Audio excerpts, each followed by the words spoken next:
Hello everyone, it's Shane Kanto, your Wasteland reviewer, and I'm here to review the new documentary, The Reason I Jump. And this is a film focusing on autism. And this is directed by Jerry Rothwell and is based off of a book written by Naoki Higashida, who is a young 13-year-old teenager who deals with autism. And how they adapt the book is more as a framework.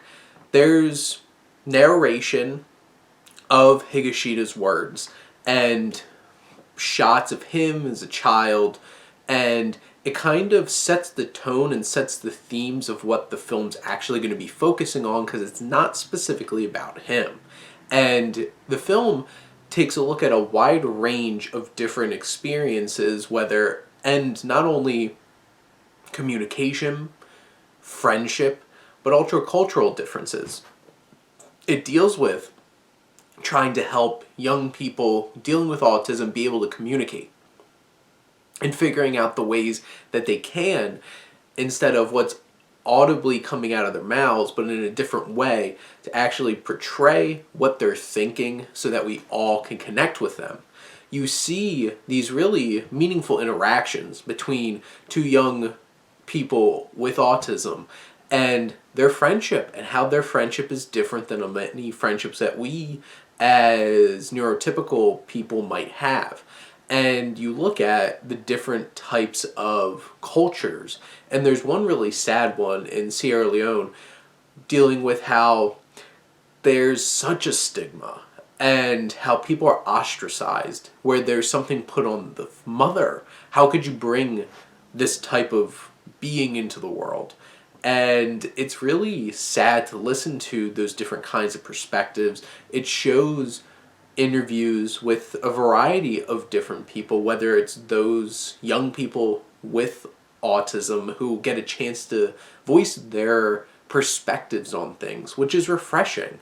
It isn't just a bunch of doctors and psychologists and behavior analysts who are just sitting there talking about people with autism. You get to hear from them. You hear from some of the parents, and some of those moments are extremely emotional because they get beat up.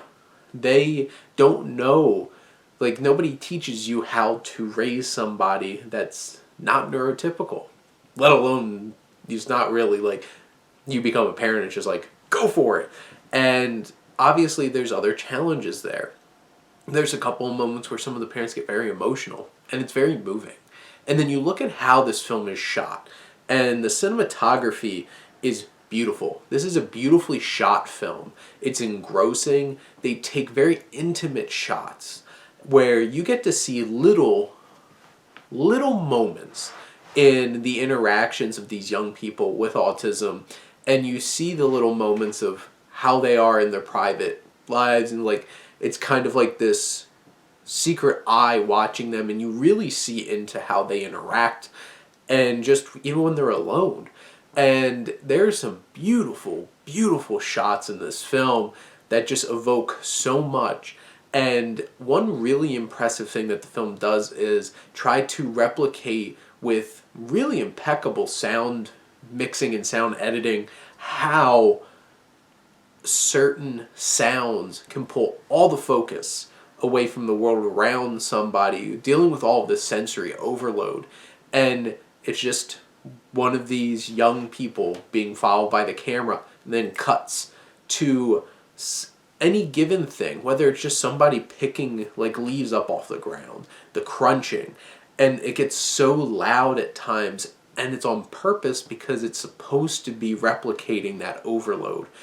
Whether it's like some kind of food being fried in oil, it's just like, and it's piercing how loud and prominent that sound can be. This is a really impressively technically made film, but also an extremely moving and meaningful film as well. This is definitely one of the best documentaries I've seen in a while, and I've definitely seen a lot, at least in 2020. This is going to be a 2021 release in January. This is a special film. And I think it's a very important film for a lot of people to see who really don't have an understanding of autism. Like, I have, my significant other is a board certified behavior analyst. So it's like, I have that in my life, and like that's what she's doing right now as I'm filming downstairs over Zoom. But I think it's important to help people realize there's nothing, like, they're people. They're people that deal with autism that are not neurotypical experience all the same kinds of things we do, just in a different way.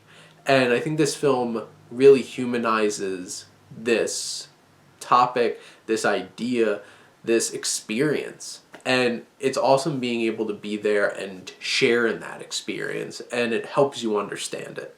But those are my thoughts on The Reason I Jump. Let me know what you think, and let's talk some movies. But thank you as always for tuning in and supporting your Wasteland reviewer.